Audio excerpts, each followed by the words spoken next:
morning class. So today again we are in the revision topic. So in today's revision what to do. तो जैसा कि मैंने आपको बताया था, जो हमारा इनकम्प्लीट टॉपिक था लास्ट टाइम, वो था सिग्निफिकेंट फिगर्स. तो सिग्निफिकेंट फिगर्स जो टॉपिक था उसमें मैंने बताया था कि ये जो सिग्निफिकेंट फिगर्स हैं ये वो नंबर्स होते हैं, वो डिजिट्स होते हैं जिनसे हम अपने मेजरमेंट को शो करते हैं. तो सिग्निफिकेंट फिगर्स के लिए कुछ रूल्स होते हैं कि how to count the significant figures. किस कंडीशन में जो डिजिट्स हैं उनको सिग्निफिकेंट माना जाएगा और किस कंडीशन में उनको सिग्निफिकेंट नहीं माना जाएगा. तो सिग्निफिकेंट फिगर्स जो टॉपिक है आपका वो मैं इस टाइम बता रही हूँ, लेकिन ये जो टॉपिक है आपका ये थोड़ा एरर्स वाले टॉपिक में आता है. उससे पहले वाला जो टॉपिक है डायमेंशनल एनालिसिस वाला जो पोर्शन है, डायमेंशनल फॉर्मूला फाइंड करने वाला जो पोर्शन है, वो अभी हम डिस्कस करेंगे. ओके, तो सिग्निफिकेंट फिगर्स की बात कर रहे हैं. तो सबसे पहला इसमें जो एग्जांपल है आपका सिग्निफिकेंट फिगर्स किस कंडीशन में काउंट करेंगे. तो पहला जो रूल होता है वो रूल ये है कि जितने भी नॉन जीरो डिजिट्स होते हैं, जैसे हमने लिखा 13.75, तो जितने भी नॉन जीरो डिजिट्स हैं हमेशा वो सारे सिग्निफिकेंट फिगर्स कहलाते हैं, सिग्निफिकेंट होते हैं. तो जैसे ये जो मेजरमेंट है, अगर इसमें यूनिट नहीं भी लिखी है, सिंपली मेजरमेंट ही लिखा है, जैसे इसके आगे मान लीजिए सेंटीमीटर, किलोग्राम, ग्राम, सेकंड, ये चीजें नहीं लिखी हैं, तब भी ये जो है ये सारे डिजिट्स सिग्निफिकेंट कहलाते हैं. तो यहाँ पर 1 2 3 4 सिग्निफिकेंट फिगर्स कितनी है? 4 सिग्निफिकेंट फिगर्स. तो सबसे पहली चीज, पहला रूल आपका है कि जितने भी नॉन जीरो डिजिट्स हैं वो सारे के सारे जो है वो सिग्निफिकेंट फिगर्स कहलाते हैं. ठीक है. उसके बाद दूसरा जो रूल है आपका, वो रूल ये होता है कि अगर आपके जितने भी जीरोस आ रहे हैं, suppose that this is the example, हमने ये लिखा है 86,400. तो 86,400 में जितने भी जीरोस जो हैं जो right to the non zero digit हैं but left to an understood decimal. तो अंडरस्टूड डेसिमल वो कहलाता है, जैसे यहाँ पर आपको पता है कि डेसिमल लगाया तो नहीं है, लेकिन डेसिमल लगा के इसके आगे हम जीरोस को लिख सकते हैं. तो वो डेसिमल जो शो हो रहा है, जो शो नहीं हो रहा है, दिख नहीं रहा है, लेकिन माना जाता है कि यहाँ पर डेसिमल है, वो कहलाता है अंडरस्टूड डेसिमल. तो वो सारे जीरोस जो right to the non zero digit but left to an understood decimal, वो कहलाते हैं आपके, वो जो है वो नॉन सिग्निफिकेंट होते हैं, वो सिग्निफिकेंट काउंट नहीं किए जाते हैं, जैसा कि यहाँ पर है. तो इसमें अगर आपसे पूछा जाता है कितने सिग्निफिकेंट फिगर्स हैं, तो यहाँ बताएंगे 1 2 3 सिग्निफिकेंट फिगर्स हैं इस मेजरमेंट में. दूसरी बात, इसको इन जीरोस को सिग्निफिकेंट बनाने के लिए आपके पास दो तरीके हैं. या तो आप इसके आगे यूनिट लिख देते हैं, जैसे सेंटीमीटर, मीटर, सेकेंड, कोई भी यूनिट, तो ये जो जीरोस है ये सिग्निफिकेंट हो जाएंगे और फुल सिग्निफिकेंट फिगर्स उस कंडीशन में कितनी हो जाएंगी? 1 2 3 4 5. तो उस कंडीशन में आपकी जो सिग्निफिकेंट फिगर्स है वो बन जाती हैं 5. ओके. इसी तरह से आपका जो नेक्स्ट है, दूसरा तरीका ये भी है कि अगर आपने यहाँ पर डेसिमल लगा दिया तब भी आपके जितने भी ये जीरो हैं वो सारे ही सिग्निफिकेंट काउंट होंगे. ठीक है. तो ये आपका सेकेंड रूल था. थर्ड रूल आपका ये होता है कि वो सारे जीरो जो कि right to a decimal point है, डेसिमल पॉइंट के बाद में जितने भी जीरो लिखे हैं, जैसे ये मान लीजिए यहाँ मैंने पॉइंट लगा के 2 जीरो लिखे, तो सिग्निफिकेंट कहलाएंगे ये. उस कंडीशन में 1 2 3 4 5 6 7 सिग्निफिकेंट फिगर्स हो जाएंगे. तो जितने भी पॉइंट के बाद आप जीरो लगाएंगे वो सारे के सारे सिग्निफिकेंट काउंट होंगे. नेक्स्ट रूल होता है आपका कि जितने भी जीरो दो नॉन जीरो डिजिट्स के बीच में आ रहे हैं वो सारे ही सिग्निफिकेंट होते हैं. जैसे हमने लिखा है 1004, तो ये यहाँ पर आपके टोटल सिग्निफिकेंट फिगर्स कितने हो जाएंगे? 1 2 3 4 5. या फिर अगर बीच में कहीं डेसिमल भी आ रहा है तो नो प्रॉब्लम. इस कंडीशन में दो नॉन जीरो डिजिट्स के बीच में आने वाले जो जीरोस हैं वो सिग्निफिकेंट ही काउंट होते हैं. उसके बाद आपका नेक्स्ट रूल जो है वो ये होता है कि अगर कोई मेजरमेंट ऐसे लिखा है कि जिसमें जीरो जो है वो right to a decimal point है but left to a non zero digit है, तो वो वाले जो जीरो है वो सिग्निफिकेंट काउंट नहीं होते हैं. तो जैसे यहाँ पर अगर आपसे सिग्निफिकेंट फिगर पूछा जाता है तो कितने होंगे? 2 सिग्निफिकेंट फिगर्स. ओके. तो इस तरीके से ये सिग्निफिकेंट फिगर्स के कुछ रूल हैं. हो सकता है कुछ और रूल रह गए हों, तो अगर आपको इनमें कोई भी प्रॉब्लम है, कुछ भी पूछना है, तो देन यू कैन आस्क, क्योंकि ये रिवीजन में चल रहा है टॉपिक, ऑलरेडी इसको पढ़ाया जा चुका है. उसके बाद एक चीज और आती है, जैसे अगर आपने मान लीजिए कोई मेजरमेंट लिखा 16.4 मीटर, ठीक है, 16.4 मीटर, अगर आप इसको सेंटीमीटर में कन्वर्ट कर रहे हैं तो ये हो जाएगा आपका 100 से मल्टीप्लाई करेंगे तो ये हो जाएगा आपका 1640 सेंटीमीटर। तो उस कंडीशन में हमेशा, जैसे यहाँ पर सिग्निफिकेंट फिगर्स कितने थे 1 2 3, जब आपने यूनिट सिस्टम को चेंज किया तो सिग्निफिकेंट फिगर्स कितने होते हैं 1 2 3 4। तो हमेशा जो कन्वर्जन ऑफ यूनिट है उसके साथ साथ सिग्निफिकेंट फिगर्स का जो नंबर है वो चेंज हो सकता है। तो इतने रूल्स जो है आपके सिग्निफिकेंट फिगर्स को फाइंड करने के लिए होते हैं। तो सिग्निफिकेंट फिगर जो आपका टॉपिक था वो टॉपिक आपका एरर्स से रिलेटेड है। एरर्स इन मेजरमेंट जब आप फाइंड करेंगे तो वहाँ सिग्निफिकेंट फिगर्स के अकॉर्डिंग आपको जो है वो रिजल्ट लिखना होगा। तो उसके लिए सिग्निफिकेंट फिगर्स कैसे होते हैं, किस कंडीशन में उनको काउंट करते हैं, सब कुछ आपको पता होना चाहिए। इसी के साथ में एक छोटा सा टॉपिक और आता है और वो टॉपिक है आपका राउंडिंग ऑफ अ मेजरमेंट। तो राउंड ऑफ कैसे करते हैं ये भी बहुत इंपॉर्टेंट है। तो राउंड ऑफ करने के लिए आपको पता है कि जैसे अगर मान लीजिए हमारे पास जो मेजरमेंट था वो ये है 53.47, ठीक है, इसमें कितने डिजिट्स आ रहे हैं 4 डिजिट्स आ रहे हैं। अब हमें इसको राउंड ऑफ करना है, कितने डिजिट्स तक करना है 3 डिजिट्स तक करना है, इसमें 3 डिजिट्स आने चाहिए। तो राउंड ऑफ करने के लिए हमें किसको हटाना है, किसको स्किप करना है 7 को, 4th डिजिट को। तो हमेशा जो भी डिजिट रिमूव होने जा रहा है वो डिजिट चेक करते हैं कि 5 से बड़ा है या 5 से छोटा है। अगर वो डिजिट 5 से बड़ा है तो हमेशा क्या होता है, जो प्रीवियस डिजिट होता है वो 1 नंबर इंक्रीज हो जाता है। ओके, तो यहाँ पर जब हम 3 डिजिट्स तक इसको राउंड ऑफ करेंगे तो 53.5 बन जाएगा। ये पहला रूल है।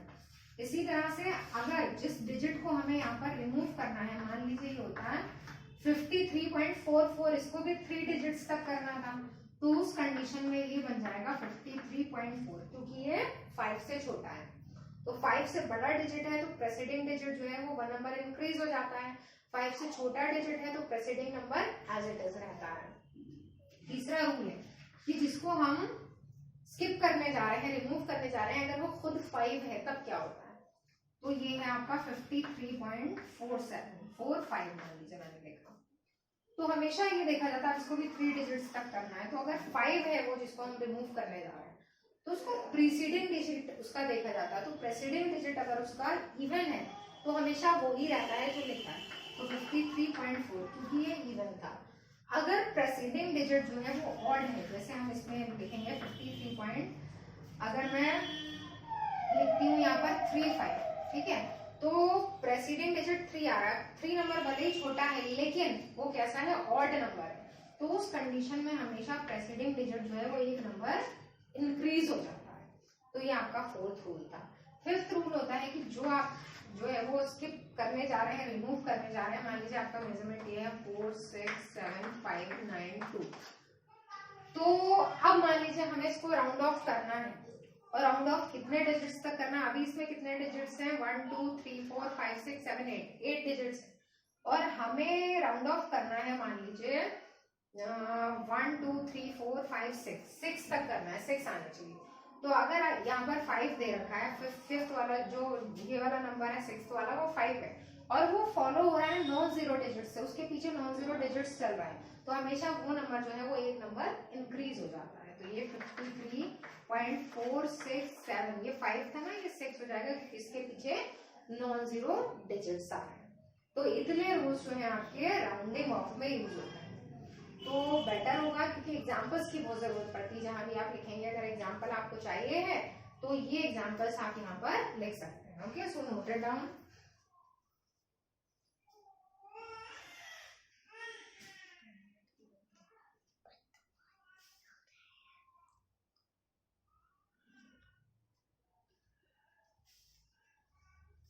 अब इसके बाद हम स्टार्ट करते हैं वही टॉपिक जो हमारा चल रहा था, यानी कि डायमेंशनल एनालिसिस वाला आपका जो पोर्शन है। तो डायमेंशनल एनालिसिस वाला जो हमारा पोर्शन है उसमें आपको मैंने बताया था कि डायमेंशनल फॉर्मूला कैसे लिखते हैं। तो सपोज दैट आपकी हाउ टू राइट, ये क्वेश्चन है how to write the dimensional formula. तो उससे पहले कुछ और टॉपिक्स हैं, वो टॉपिक्स क्या थे कि डायमेंशंस क्या होती है, व्हाट आर डायमेंशंस। तो जो डायमेंशंस हैं ये पावर्स होती हैं, these are the powers raised on the fundamental quantities to represent that quantity completely. तो किसी भी क्वांटिटी में जितनी भी क्वांटिटीज इन्वॉल्व है, जैसे ट्राइट क्वांटिटी के लिए हम जो डायमेंशनल फॉर्मूला है वो लिख रहे हैं, तो उसके अंदर जितनी भी फंडामेंटल क्वांटिटीज इन्वॉल्व हैं उनकी पावर्स जो हम लगाते हैं वो पावर्स कहलाती हैं डायमेंशंस। ओके, तो जैसे हमने डायमेंशनल फॉर्मूला फोर्स का लिखा, तो ये आया mLT -2, तो m की पावर 1 है, l की पावर 1 है, t की पावर -2 है, तो ये जो पावर्स हैं 1 1 -2 यही कहलाती हैं डायमेंशंस।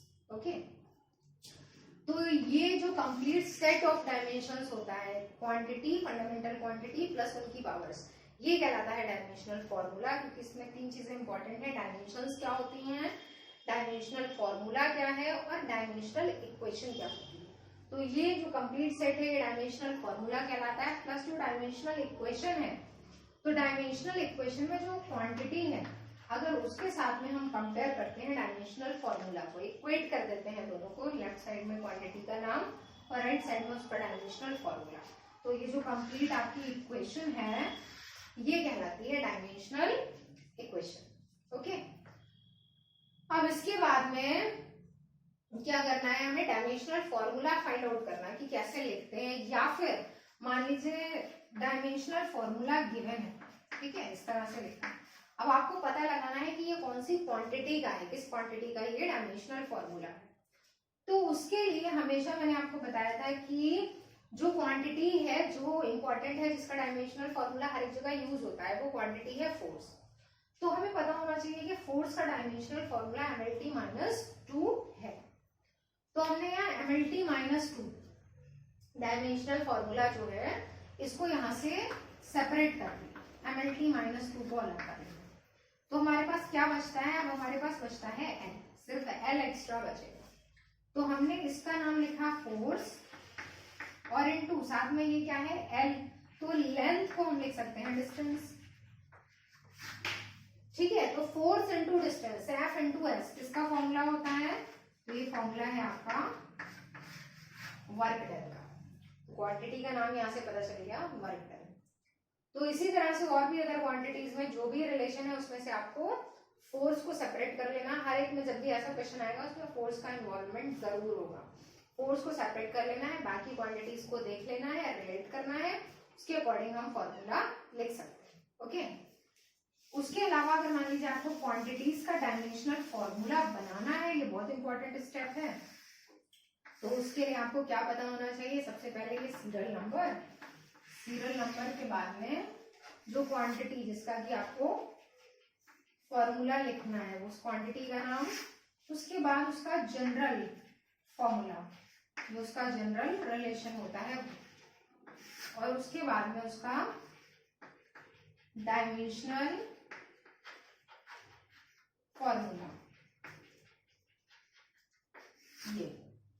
तो उसमें सीरियल नंबर सबसे पहले 1, तो क्वांटिटी का नाम मान लीजिए सबसे इजी से स्टार्ट करते हैं, तो एरिया वॉल्यूम वगैरह तो बहुत शॉर्ट है, स्पीड से स्टार्ट करते हैं। स्पीड का फॉर्मूला क्या होता है, speed is equal to distance upon time. अब यहाँ पर हम सेट करेंगे तो डिस्टेंस L होगा, टाइम T होगा, लेकिन न्यूमरेटर में आएगा तो T -1, साथ में M नहीं आ रहा है, कंप्लीट सेट में mLT आना चाहिए, तो M की पावर 0 लिख देंगे। तो ये फॉर्मूला आपका स्पीड का बन जाता है। इसी तरह से अगर आप एक्सेलरेशन लिखते हैं तो एक्सेलरेशन का formula change in velocity upon time. Change in velocity यहाँ लिख चुके हैं, LT -1 अपॉन में T आ रहा है, तो ये हो जाएगा LT -2, और यहाँ पर क्या आ जाएगा mc। इसी तरह से अगर आप लिखेंगे लीनियर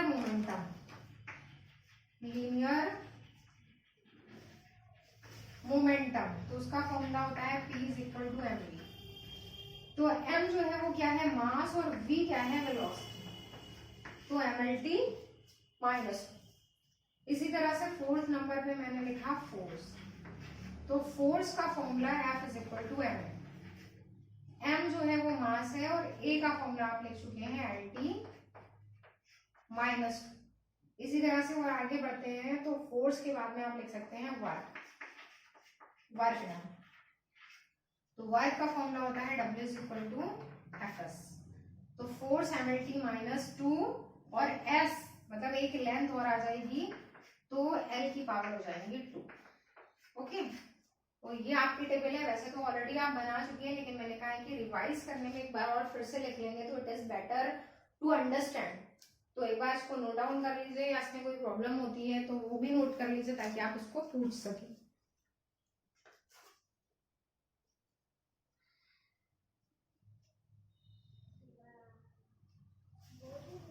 तो अब इसके बाद हमें क्या स्टार्ट करना है,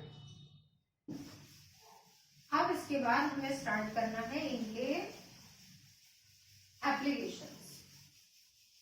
या एप्लीकेशन से पहले कुछ क्वेश्चंस, जैसे मान लीजिए एक रिलेशन दे रखा है, ऐसे क्वेश्चन भी आ जाते हैं। जैसे एक रिलेशन दे रखा है x = 80² + BT, ठीक है। तो यहाँ x का मतलब तो है डिस्टेंस, लिखा है where x is in metre, t is in second. t क्या है, टाइम, और सेकेंड में मेजर किया गया। a और b कॉन्स्टेंट्स हैं। तो इस क्वेश्चन में आपको क्या करना है, a और b की डायमेंशंस फाइंड करनी, मतलब a और b के लिए डायमेंशनल फॉर्मूला बनाना। तो जब ऐसी कंडीशन होती है तो डायमेंशनल एनालिसिस की एक लिमिटेशन है, या लिमिटेशंस ऑफ डायमेंशनल एनालिसिस पढ़ेंगे तो लिमिटेशन ये है कि डायमेंशनल एनालिसिस में अगर कोई रिलेशन ऐसे होता है प्लस में है टर्म्स, तो उनको हम 1 by 1 ही कंपेयर कर सकते हैं, पूरा रिलेशन एक साथ स्टडी नहीं कर सकते। तो जैसे हम यहाँ लिखेंगे तो पहली बार में हम लिखेंगे कि 80² = x। पहले इन्हें कंपेयर करेंगे, a का फॉर्मूला फाइंड करेंगे, फिर से इसको इसके साथ कंपेयर करना है और b का फॉर्मूला फाइंड करना है। तो यहाँ पर a जो है हमारा वो बन जाएगा x/t²। तो x जो है वो क्या है, लेंथ, t², तो t की पावर लिख देंगे 2। तो जब हम इसको सिंप्लीफाई करेंगे तो LT माइनस 2, यानी कि a जो है किसके इक्विवेलेंट आ रहा है, एक्सेलरेशन को। तो a को हम यहाँ पर एक्सेलरेशन भी ट्रीट कर सकते हैं। इसी तरह से आपका BT, फिर आप कंपेयर करेंगे BT = x। तो b आपका क्या आ रहा है, x/t। x आपका L आ जाता है और t एज इट इज, या फिर हम इसको लिख देंगे LT माइनस 1। तो ये जो है आपका b का रिलेशन आ रहा है, तो ये किसके इक्विवेलेंट है, ये है वेलोसिटी के इक्विवेलेंट। तो इस टाइप का अगर क्वेश्चन आता है, ऐसे ही नॉर्मली क्वेश्चंस हैं, इससे ज्यादा टफ नहीं है, तो इनको आप इस तरह से प्रैक्टिस कर सकते हैं। इसके बाद आपका आता है टॉपिक एप्लीकेशंस। तो जो डायमेंशनल एनालिसिस आप पढ़ रहे हैं उसकी 3 एप्लीकेशंस हैं, और वो ऑलरेडी आपको पता है कौन कौन सी 3 एप्लीकेशंस हैं। तो पहली जो एप्लीकेशन है उसमें आपको एक यूनिट सिस्टम से दूसरे यूनिट सिस्टम में कन्वर्ट करना होता है एक क्वांटिटी के मेजरमेंट को। तो एक यूनिट सिस्टम में मेजरमेंट, जैसे वही मैंने सिंपल क्वेश्चन बताया था कि 15 मीटर को सेंटीमीटर में करना है, तो मैग्नीट्यूड आपको फाइंड करना है दूसरे यूनिट सिस्टम में कितना होगा। दूसरा आपका एप्लीकेशन होता है कि जो भी रिलेशन गिवन है उसकी करेक्टनेस चेक करना है कि वो सही है या नहीं। तीसरा एप्लीकेशन होता है कि अगर ये बता रखा है कि फिजिकल क्वांटिटी इन क्वांटिटीज पर डिपेंड करती है, तो उसके लिए आपको रिलेशन ड्राइव करना होगा। तो सबसे पहले एप्लीकेशन की बात करते हैं हम कि conversion from one unit system to another. तो सबसे पहले तो उसके लिए जो फॉर्मूला था वो आपको पता है, N1U1 = N2U। तो यूनिट सिस्टम में कौन सी क्वांटिटी की हम बात कर रहे हैं, तो सपोज दैट हम जो है वो फोर्स को कन्वर्ट कर रहे हैं, फोर्स को 1 न्यूटन से कन्वर्ट करना है डाइन में। तो ये थोड़ा सा आपको पता होना चाहिए कि न्यूटन जो है वो किस यूनिट सिस्टम में होता है, न्यूटन एमकेएस में है, और डाइन जो है वो सीजीएस में है। तो एमकेएस टू सीजीएस कन्वर्जन है यहाँ। तो सबसे पहले न्यूटन और डाइन से एक चीज और पता चल रही है कि कौन सी क्वांटिटी की हम बात कर रहे हैं, फोर्स। तो फोर्स का डायमेंशनल फॉर्मूला भी पता होना चाहिए, जो कि होता है MLT माइनस 2। तो अब इस रिलेशन में हमने लिखा है N1 और U1 का मतलब आपको ये लिखना है, ठीक है, MLT माइनस 2। तो MLT माइनस 2 को हम थोड़ा सा देख लीजिए कैसे करके लिखते हैं। तो u1 या हम पहले फॉर्मूले को ही चेंज कर लेते हैं, क्योंकि आपको जब इसी फॉर्म में लिखना है क्या कैलकुलेट करना है, n2, क्योंकि 1 n1 है, u1 न्यूटन है, u2 डाइन है, क्या फाइंड करना है, n2। तो फॉर्मूला चेंज होकर आ जाता है n2 is equal to n1, और साथ में क्या आ जाएगा u1 अपॉन u2, यानी कि पहले वाला जो यूनिट सिस्टम है वो न्यूमरेटर में है, जिसमें कन्वर्ट करना है वो यूनिट सिस्टम डिनोमिनेटर में। अब देखिए क्या करना होता है, n1 as it is, u1 का मतलब पूरा सेट किसका है, mlt का, तो हम ऐसे करके लिखेंगे, मास को मास के साथ में लिखा m1 अपॉन m2, पावर कितनी है 1। इसी तरह से लेंथ को लेंथ के साथ में लिखा, पावर कितनी है 1। टाइम को टाइम के साथ में लिखा, पावर -2। तो ये पहला वाला सारा यूनिट सिस्टम है, ये दूसरा वाला है, सारी क्वांटिटीज को हमने एक साथ लिख दिया है यहाँ, ठीक है। तो अब यहाँ पर जब हम वैल्यूज को पुट करेंगे तो n1 आपका दे रखा है 1, क्योंकि 1 न्यूटन था। अब यहाँ वैल्यूज पुट करेंगे तो mks सिस्टम, तो mks का मतलब मीटर किलोग्राम सेकंड, तो m से क्या सेंस है, m से सेंस है मास का, ये ध्यान रखिएगा। यहाँ mks है मीटर किलोग्राम सेकंड, और यहाँ mlt जो है मास लेंथ टाइम, तो यहाँ m का मतलब है मास। तो पहले वाला यूनिट सिस्टम में मास कौन सी यूनिट में है, किलोग्राम। दूसरे पहले वाले में हाँ किलोग्राम में ही गिवन है, जिसमें कन्वर्ट करना है वो किसमें है, सीजीएस यानी कि ग्राम, पावर 1। इसी तरह से लेंथ पहले वाले में दे रखी है मीटर में, कन्वर्ट करनी है सेंटीमीटर में, पावर 1। और जो टाइम है वो दोनों में ही सेकंड दे रखा है, पावर -2। अब हमको ये जो है वो कैंसिल आउट करना है, जैसे सेकंड था कैंसिल हो गया, यहाँ अलग अलग है तो उनको सेम में कन्वर्ट कर लेते हैं। जैसे किलोग्राम में 1000 ग्राम होते हैं, अपॉन में ग्राम, मीटर में 100 सेंटीमीटर होते हैं, अपॉन में सेंटीमीटर। ये कैंसिल हो जाता है, इसकी पावर का कोई रोल नहीं है, तो ये ग्राम कैंसिल हो जाएगा, सेंटीमीटर कैंसिल हो जाएगा। 10 की पावर्स कितनी हो जाएंगी, 1 2 3 4 5, तो 10 की पावर 5। तो n2 आपका कितना आ रहा है, 10 की पावर 5, यानी कि 1 न्यूटन इज इक्वल टू 10 की पावर 5 डाइन। तो आपको अगर ना पता हो कि एक सीधी वाली फंडामेंटल तो पता होती है, जैसे 1 मीटर में कितने सेंटीमीटर, लेकिन राइट जिसमें कि बहुत सारी क्वांटिटीज का रोल है, जैसे यहाँ कोर्स में मास लेंथ टाइम तीनों इंक्लूडेड थे, तो हर एक को अलग अलग ऑब्जर्व करना टफ था, तो उनके लिए जो है वो ये कन्वर्जन सिस्टम यूज होता है। तो यहाँ पर आपको जो है वो n1 गिवन होगा, u1 u2 गिवन होंगे, और n2 फाइंड करना होगा, और रिलेशन जो मेन है वो रिलेशन यहाँ पर ये होता है, जिसको कि यूज करना होता है। बेसिक रिलेशन में आप इनको a b c लिख सकते हैं, फॉर्मूले के अकॉर्डिंग इनकी वैल्यूज को पुट कर देंगे। सो नोटेड है।